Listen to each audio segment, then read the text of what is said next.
Comenzó como un trabajo universitario, pero los cabos se empezaron a unir y se convirtió en todo un entramado de ideas. En cierta clase el maestro citó: La distopía hace alusión a una sociedad opresiva y cerrada sobre sí misma, bajo el control de algún tipo de gobierno autoritario, pero presentado a los ciudadanos como una utopía. Mientras la utopía es el mejor de los mundos posibles, la libertad definitiva y absoluta. La distopía es el peor de los mundos posibles, la sumisión definitiva y absoluta. El orden no importa, pero el análisis se basa en todos los aspectos. Eric Blair, o también conocido como George Orwell, fue un inglés británico que nació en 1903 y falleció muy joven a los 26 años en 1950 y se dedicó a la escritura en varios géneros, de novela, ensayo y periodismo también. Si me pudieras decir más o menos los aspectos más relevantes de las obras de George Orwell, algo así como la huella digital del escritor, ¿cuáles serían? Podremos decir que hay tres grandes temáticas en la obra de este autor, que son el antiimperialismo, que fue una de las posturas mayores que tuvo. Una segunda temática que tuvo fue el antitotalitarismo, y siempre mantuvo una empatía por el socialismo democrático. Entonces vemos estas temáticas ejemplificadas en obras como por ejemplo Camino a Wigampia, donde vemos una preocupación por la desigualdad social, por el compromiso político. Vemos por ejemplo en su segunda publicación como libro, que fue Días de Birmania, que también fue su primera novela, donde vemos una preocupación por el proyecto colonial británico. Entonces ahí vemos una postura anticolonial, antiimperialista. Y vemos una postura antitotalitarista, que es un tema transversal en toda su obra y que se ejemplifica de la mejor manera en su novela 1984, que sería la obra emblemática de este autor. Varios críticos aluden que la obra, más que una hipótesis o profecía de un mundo posible, es en realidad una descripción de los hechos históricos y políticos que marcaron un hito en su época. Porque Orwell era un escritor concienciado, que vivió la Primera y Segunda Guerra Mundial, y que para esta ocasión permite formular una conexión entre el pasado reciente con el futuro próximo. Un análisis desde una perspectiva literaria, lingüística y sociológica, enfocada en dos aspectos. Primero, en la neolengua y doble pensamiento, terminologías que dentro de la obra son un ente de control, vigilancia y poder en la sociedad totalitaria, pero que en esta ocasión visibilizan las estrategias del discurso en la vida real y el modo en que se instrumentaliza el lenguaje en ciertas ideologías políticas. Y segundo, cómo este modus operandi que se experimentó en la Unión Soviética traspasa en la actualidad en el modo de utilizar el lenguaje mediante estrategias lingüísticas y léxico-semánticas. Bernard Russell, autor de referencia en la filosofía del lenguaje, fue de los primeros que supo leer 1984 en la tradición de la sátira política, es decir, como una advertencia y no como una profecía. Ambos aspectos dan cuenta de la deshumanización, ya que así como en el caso de Winston Smith, personaje principal de la obra, se muestra la impresión de que el concepto de verdad objetiva estaba desapareciendo del mundo y de que en la práctica la mentira se podía volver verdad le impuso a reflexionar sobre los mecanismos del sistema totalitario que acabaría desarrollando en 1984. En la realidad también. El Oxford English Dictionary define desde el año pasado el concepto de posverdad como relativo a aquellas circunstancias a las que apelar a las emociones y las creencias personales resulta más influyente para moldear la opinión pública que los hechos objetivos. Indudablemente, si se le despoja al individuo la manera de entender su lengua o en el caso de instrumentalizarla, genera como resultado un individuo deshumanizado en su manera de pensar y comprender el mundo, un depósito vacío. Pero para entender un poco más el tema, primero debemos comprender qué es neolengua y qué es doble pensamiento. Todo se difuminaba en la niebla, el pasado había sido borrado, se había olvidado que había sido borrado y de ese modo la mentira se convertía en verdad. Para limitar el acceso a la información y el juicio crítico en las personas, el partido implementa el nuevo idioma de Oceanía. Este busca sustituir al que se asume, hasta ese momento, hablan los ciudadanos de ese país. La neolengua está diseñada para combatir todo pensamiento disconforme. En consecuencia, aquí el lenguaje limita toda mente.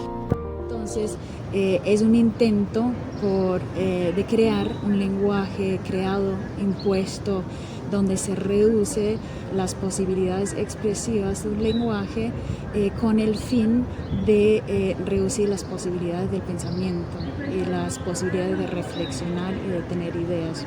Entonces ahí George Orwell lo que hace en proponer esa idea de nueva habla o neolengua es de crear una relación entre un lenguaje estrecho y un pensamiento estrecho. Entonces, al reducir el lenguaje se reduce la capacidad de pensar y de reflexionar, y al mismo tiempo se reduce la posibilidad de crear arte, ¿no? Que es la posibilidad de expresar muchas ideas y muchas interpretaciones, y la posibilidad del pensamiento crítico, ¿no? Y de pensar por sí mismo, ¿no? Entonces eso sería el objetivo final de la nueva habla.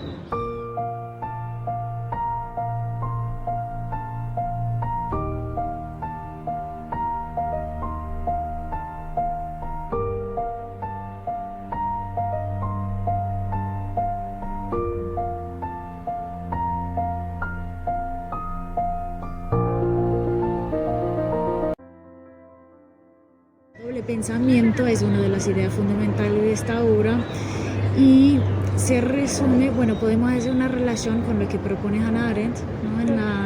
en la obra que publica 2 años más tarde que 1984, que se publica en 1949. 2 años más tarde Hannah Arendt publica Los orígenes del totalitarismo, en 1951, que es una novela, es una obra de teoría política donde analiza los totalitarismos del siglo XX hasta ese momento en la historia, ¿no? Y ella en esa novela identifica uno de los principales aspectos del totalitarismo, que es la capacidad de separar la realidad ideológica de la realidad empírica. Entonces eso es lo que encapsula ese término de doble pensamiento, es la capacidad de creer 2 realidades al mismo tiempo, que es una realidad empírica, que es una realidad de lo que se puede observar, ¿no? Lo que se puede observar alrededor de uno, una realidad empírica, y al mismo tiempo creer una realidad ideológica, que es una realidad que no tiene fundamento empírica, pero que es una realidad que uno cree por una cuestión de fe, ¿no? Por una cuestión de convencimiento, pero que no tiene relación con la realidad empírica, ¿no? Entonces es un término que acuña el autor George Orwell para expresar ese fenómeno propio de los totalitarismos.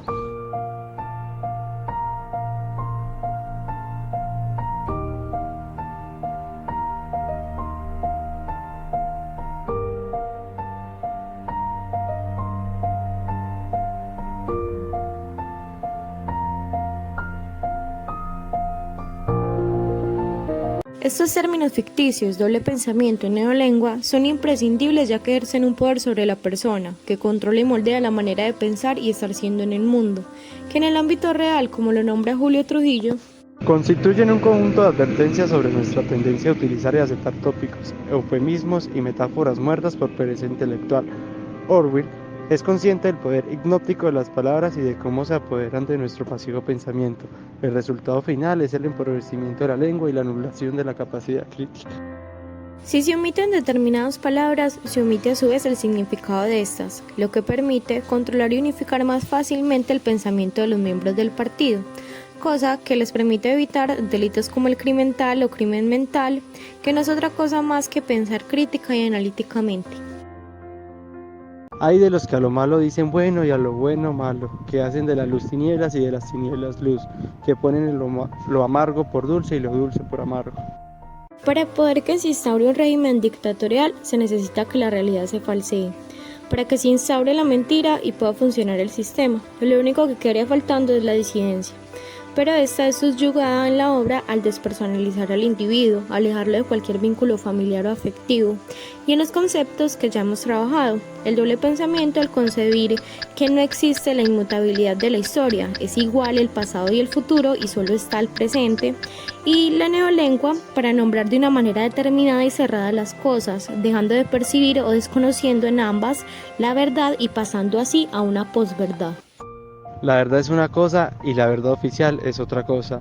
Russell recordaba que el miedo condicionaba la libertad de expresión y que la práctica política del momento se acercaba a los conceptos orwellianos de doble hablar y doble pensar. El partido os decía que negáis la evidencia a vuestros ojos y oídos. Página 103. Este falseamiento de la realidad no es ajeno a ella. Resulta que el término lucha cultural abarca un tópico sumamente importante que es el lenguaje, ya que la lengua es el medio por el cual la persona y las cosas son, claro que en disposición a otros aspectos que son lógicos, razonables, naturales y ciertos, que en síntesis configuran lo que es un humano. Para comprender la problemática a fondo debemos distinguir que existen y han existido ideologías que construyen una estructura que codifica e interpone la manera como hablamos, expresamos pensamientos, emociones, sentimientos y nos desenvolvemos en el mundo. Tal es el caso actual de la ideología política progresista, del que más adelante hablaremos. Inicialmente, Elena González Rojas, en su maestría en Psicología Cognitiva y Aprendizaje, afirma que la ideología tiene una disfunción cognitiva, en tanto controla y organiza las creencias individuales como sus opiniones y sociales, sus prácticas y el discurso, todo ello por medio del modelo mental que proporcione la ideología y con el cual la persona interpreta subjetivamente y colectivamente la información.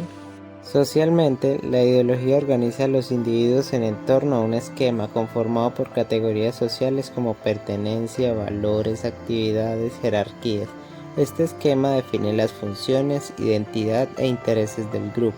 A través de la ideología también se organizan las jerarquías sociales, ya que pueden funcionar para legitimar el abuso de poder y la desigualdad o la resistencia y el cambio.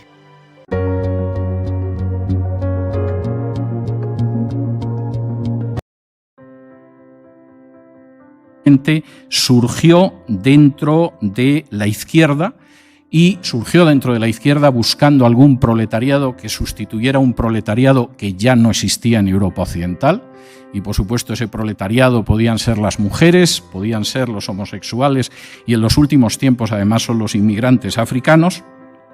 Pero la ideología de género, sobre todo como consecuencia del impulso de otros movimientos políticos, ha terminado convirtiéndose en algo que va mucho más allá de la izquierda y que desde luego es asumido también por la derecha.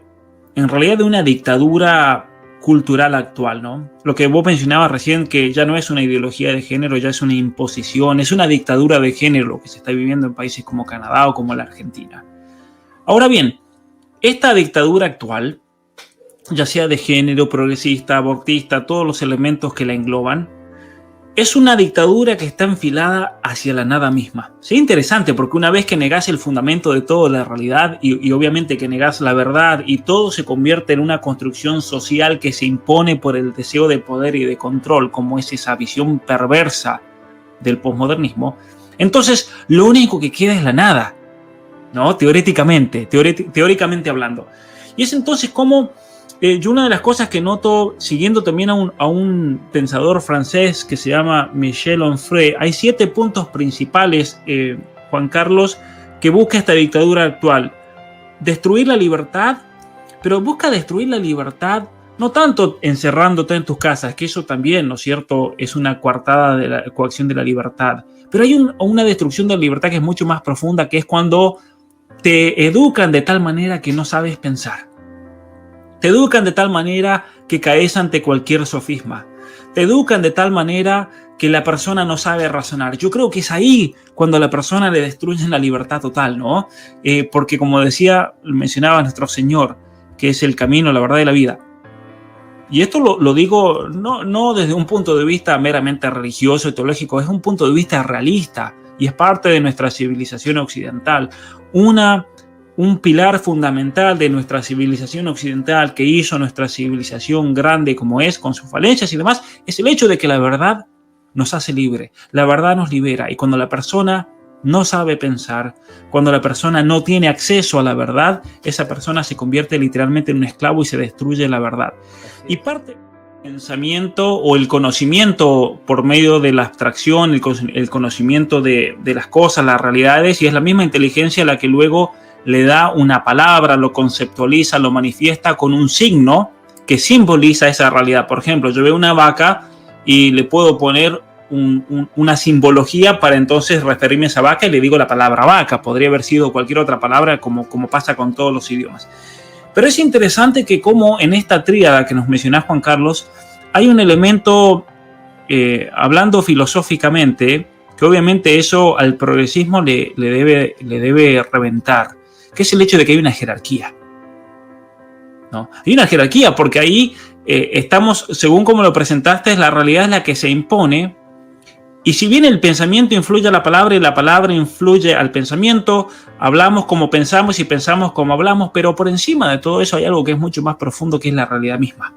Entonces ahí está el problema central en toda la filosofía del lenguaje propia del posmodernismo, Juan Carlos. ¿Qué pasa cuando la realidad es una construcción social? Totalmente de acuerdo, porque esa realidad se conforma como el obstáculo a la llamada autonomía del hombre. El hombre quiere ser un nuevo creador, quiere sustituir al Dios verdadero y ponerse él mismo como Dios, ¿no? Una suerte de reedición del grito del demonio: no serviré, non serviam. Entonces, yo ya no quiero someterme al orden creado, no quiero que la regla sea el orden creado, el orden natural, la verdad de las cosas. No, quiero yo ser la regla. Quiero que mi voluntad determine la regla. Entonces, si yo me quiero convertir en una mujer, yo nací varón, pero quiero ser una mujer, me parece bien. Si soy una mujer y quedé embarazada, pero no quiero dar a luz a este niño, lo quiero matar sin que esto sea un asesinato, y me parece bien. Es decir, el hombre empieza a rechazar el orden creado, rechazar las normas de ese orden creado y a utilizar como apoyo para este rechazo una filosofía, como decías vos, de la construcción social. Entonces, la maternidad es una construcción social, la sexualidad es una construcción social, y todo lo que me limite es una construcción social. Entonces, de esta manera, la realidad, con su terquedad, con su fuerza, se transforma en el obstáculo. Por eso, de alguna manera, recuerdo esa frase terrible de Stalin, que decía, la realidad es fascista. O sea, el tipo decía, la realidad no se doblega, es indómita. Yo quiero meter la realidad dentro de este molde ideológico, y no puede, ¿no? Y hay otra anécdota muy famosa que pasaba con Lenin, que en un momento estaba Lenin discutiendo unas políticas económicas, ¿no? Y era su asesor económico, que era marxista como él, pero el tipo tenía un poco de sentido común, y entonces empezó a discutir, y en un momento Lenin le insistía con una idea, y el tipo decía, no, pero camarada, no se puede, porque no sé qué. Y en un momento el economista, el asesor en economía marxista, le dice a Lenin, pero camarada, esto está fuera de la realidad. Y Lenin le responde, peor para la realidad, háganlo igual. Claro, es impresionante, y eso también marca y nos muestra, Juan Carlos, cómo entonces en esta batalla cultural el punto fundamental, el punto del comienzo de partida es una defensa seria, en este caso una defensa filosófica, una defensa metafísica, también ayudada por el elemento científico, por los datos objetivos que nos brindan las ciencias, de lo que es la misma realidad, ¿no? Y es algo que yo creo que nunca debemos olvidar, porque si caemos en un debate que se quede en cuestiones superficiales simplemente con la relación entre pensamiento y palabra, una cuestión que podría ser más de un nivel subjetivo, vamos a estar siempre cayendo, yo creo, en las trampas ideológicas del enemigo, por no darnos cuenta que en realidad la batalla cultural de fondo se juega en el plano de lo real, la manifestación y la reafirmación de lo real. Y como ejemplo de eso, Juan Carlos, te iba a preguntar, a mí me sorprende cuando lamentablemente muchas personas que se dicen estar involucradas o quieren estar y ser parte de esta batalla cultural, no se dan cuenta que parte de la trampa ideológica es usar incluso ese lenguaje ficticio del enemigo, ¿no? Cuando, por ejemplo, hay personas que sin quererlo, tal vez muchas veces por ignorancia, terminan aceptando la palabra, demos un ejemplo, identidad de género, hablan de orientación sexual, hablan de paridad de género, no porque la igualdad de género, no porque la violencia de género, y muchas veces caen en una trampa ideológica sin darse cuenta.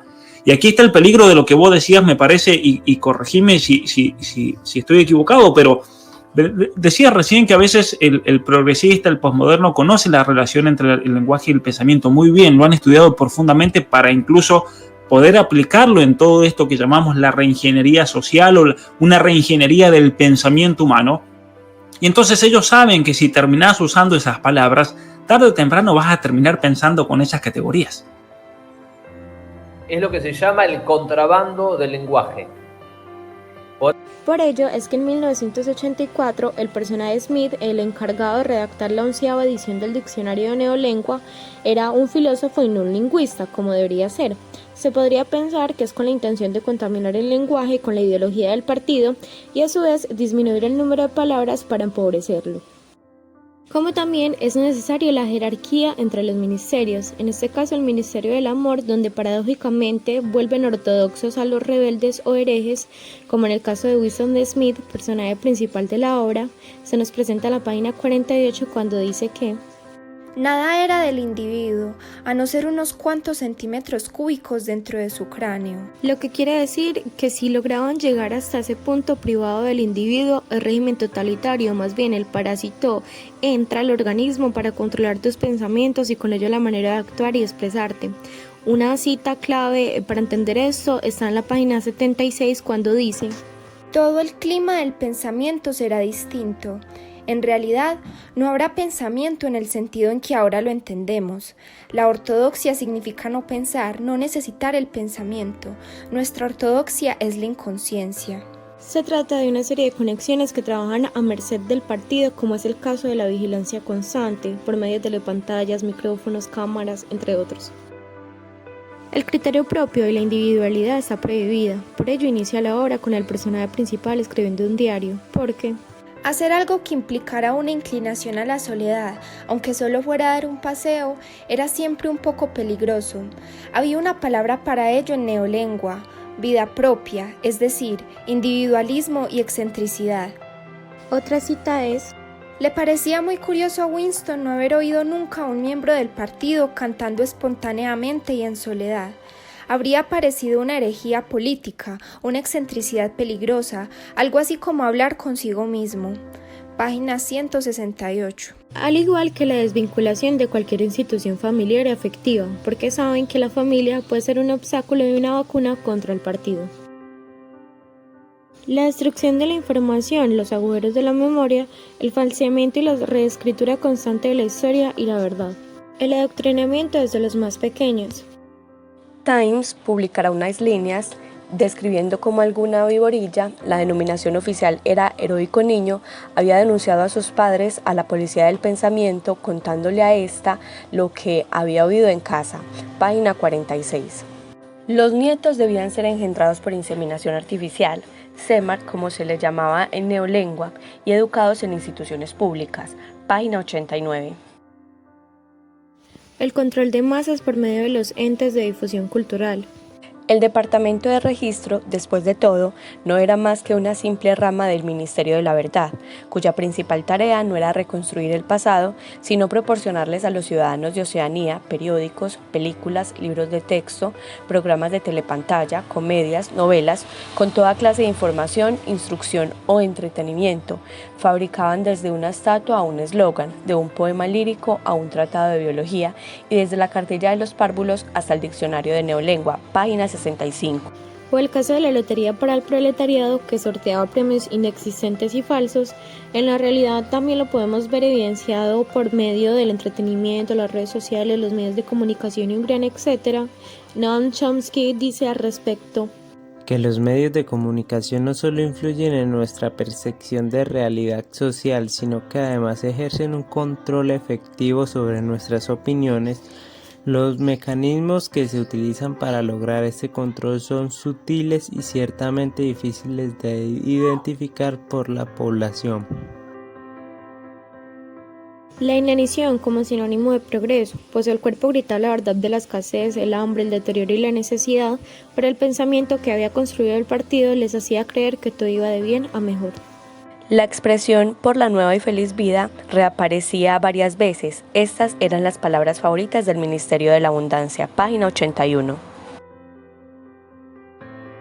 Cosa que nos presenta en la realidad con la Agenda 2030, que más que una suerte estoica, se trata de unos objetivos perversos que se nos presentan como positivos.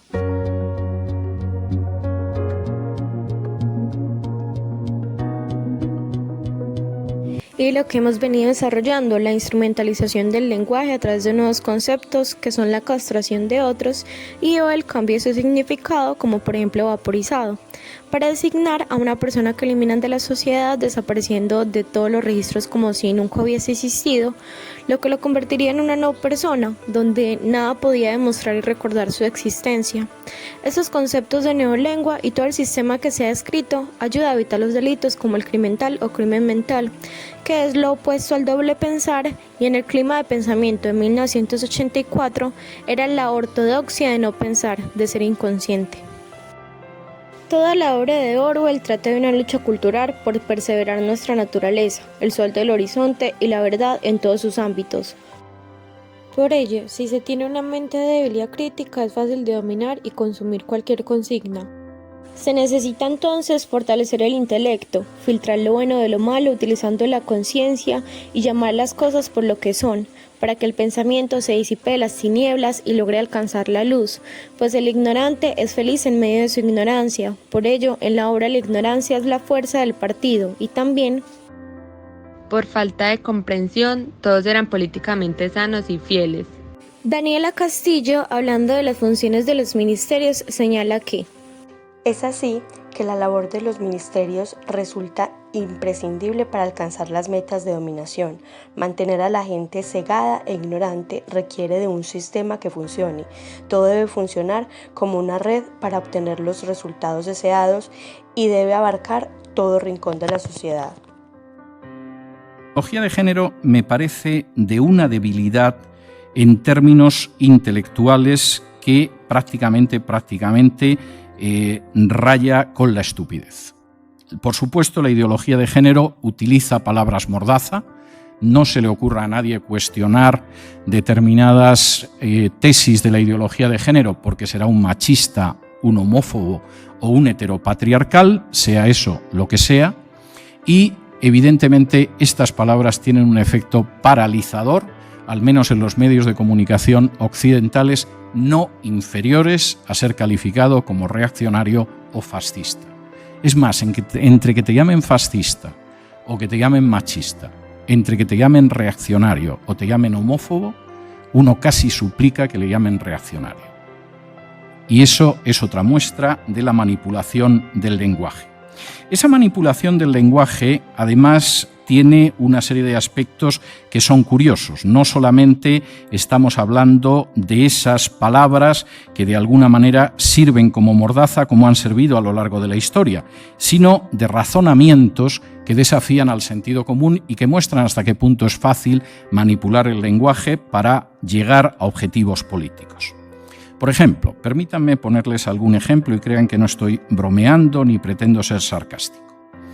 Si cualquiera de sus amistades, de sus parientes o de sus hijos les dijera que desea cortarse una mano o cortarse un pie, inmediatamente lo llevarían a un especialista porque es un síndrome, es un trastorno de carácter psicológico el querer mutilarse y, por supuesto, a esa persona se le pondría en tratamiento. Si por el contrario les comunica que lo que quiere es cortarse los testículos y el pene, posiblemente lo van a felicitar ustedes. Ha descubierto que en realidad en su cuerpo de hombre anida una mujer.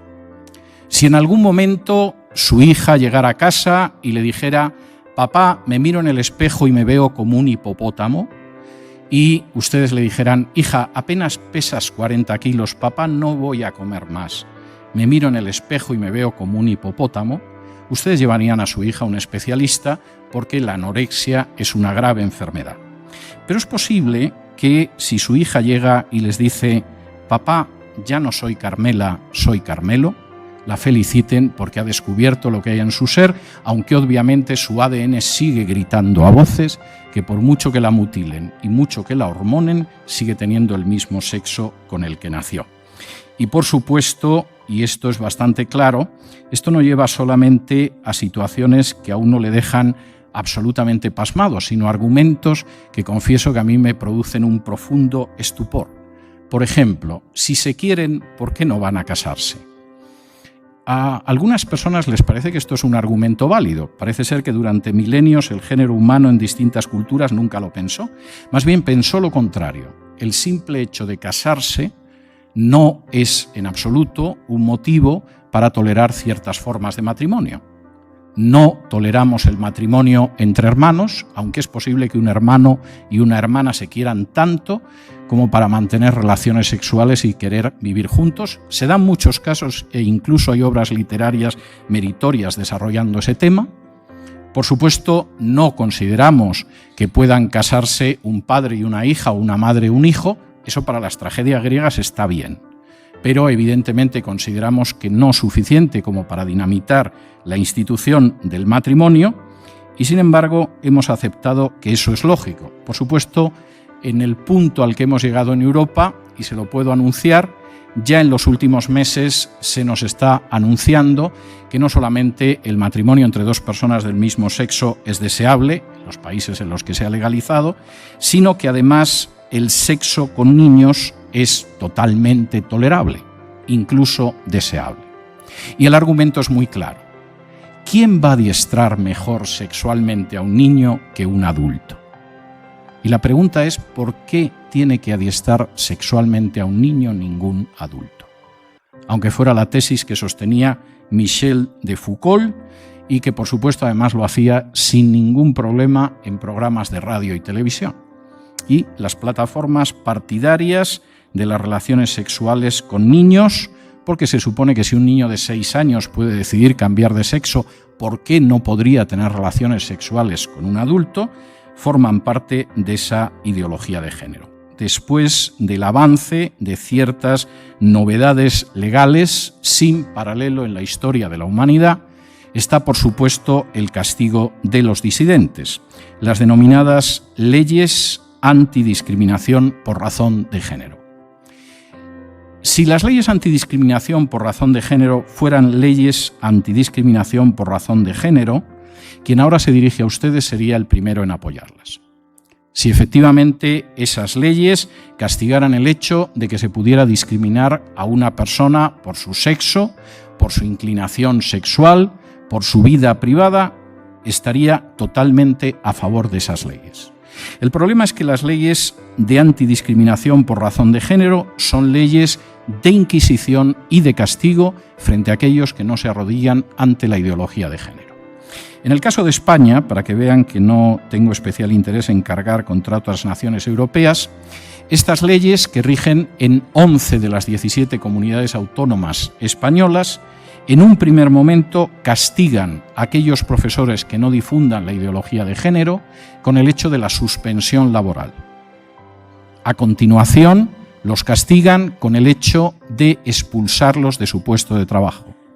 Si siguen, por lo visto, en esta línea, por cierto, ya hay directores y profesores de colegios en España que han perdido su puesto porque decidieron que no tenían ninguna obligación moral de adoctrinar en la ideología de género a los alumnos. Si persisten en esto, pueden acabar hasta 2 años en prisión. La policía del pensamiento, de la que hablaba Orwell, desgraciadamente no es algo falso.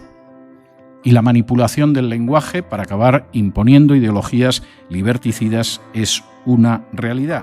La herencia humana no se continuaba porque uno se hiciera huir, sino por el hecho de permanecer cuerdo. Página 49. Porque la mayor de las herejías era el sentido común, y lo más terrible no era que le mataran a uno por pensar de otro modo, sino que pudieran tener razón. La libertad es poder decir libremente que 2 y 2 son 4. Si se concede esto, todo lo demás vendrá por sus pasos contados. Página 104.